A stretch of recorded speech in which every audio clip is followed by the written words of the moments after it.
Hey, this is Ali. This presentation is about virtual machine live migration, which is very common to be used in virtual machines environment. Let me show what does it mean. There is a physical host machine, and there is a guest virtual machine one that stays on this host. And suppose that everything works here. There is a virtual machine in an application running, protected application running on this virtual machine with the SL key. Everything is here, working fine. And then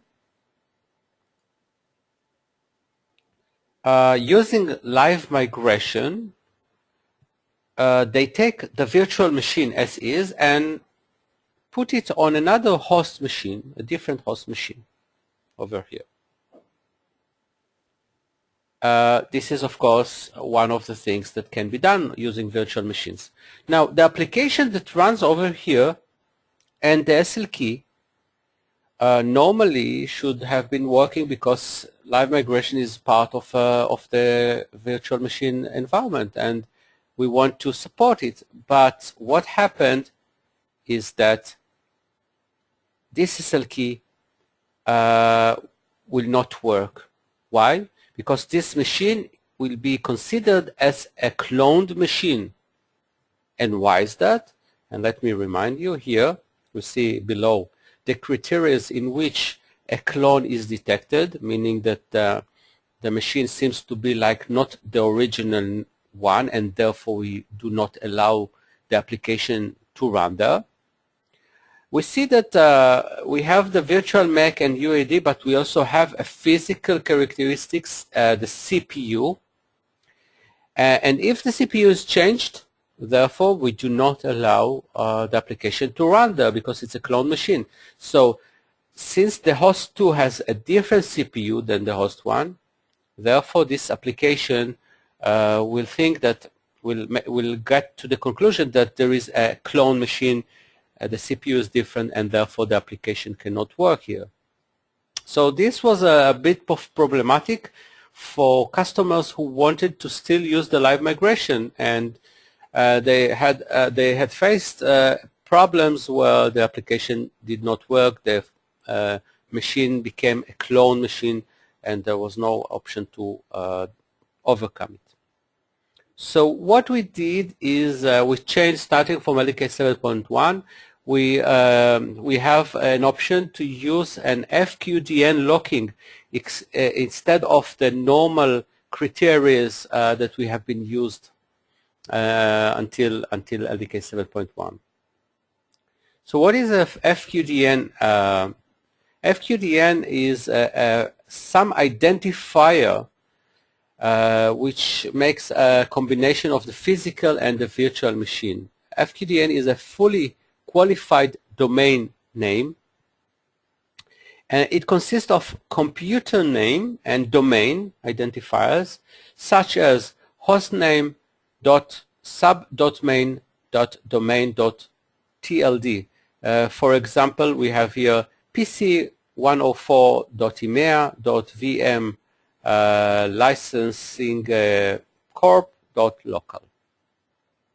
And this FQDN needs to be unique in the network, so therefore every machine and VMware will have their own specification, which is only unique in this environment. So what will happen is that if we lock this virtual machine not as used to be using the CPU and other characteristics, and therefore the clone machine will be detected. If we lock it to this vm1.vm licensing group.local, and this is the FQDN that we lock, if there is a live migration to here, the FQDN is still vm1.vm licensing group.local, meaning the FQDN is still the same, and therefore it is not being detected as clone machine, despite the fact that the host machine is different. So there is a solution using the FQDN.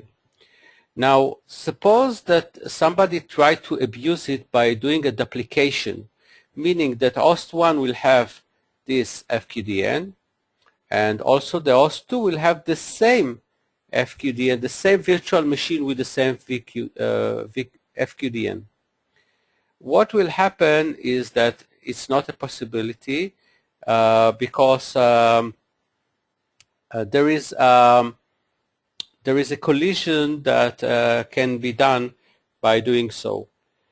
But also we in the license manager are making an identification if there is a duplication of the same FQDN.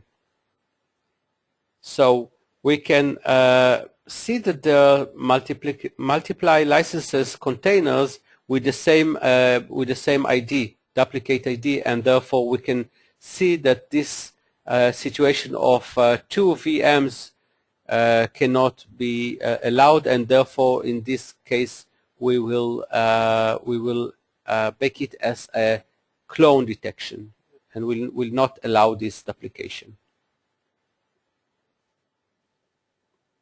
Now there is an option to make two FQDNs, the same virtual machine, but two FQDNs.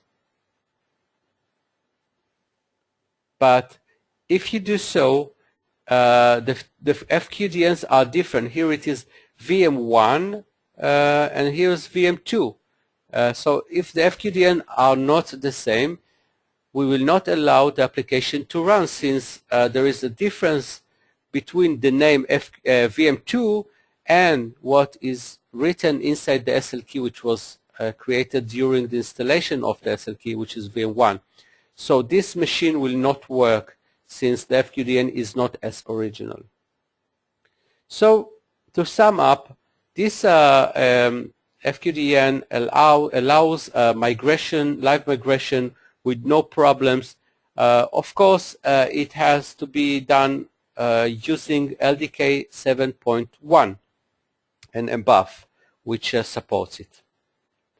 More information about it you might find in our LDK documentation. Thank you for watching.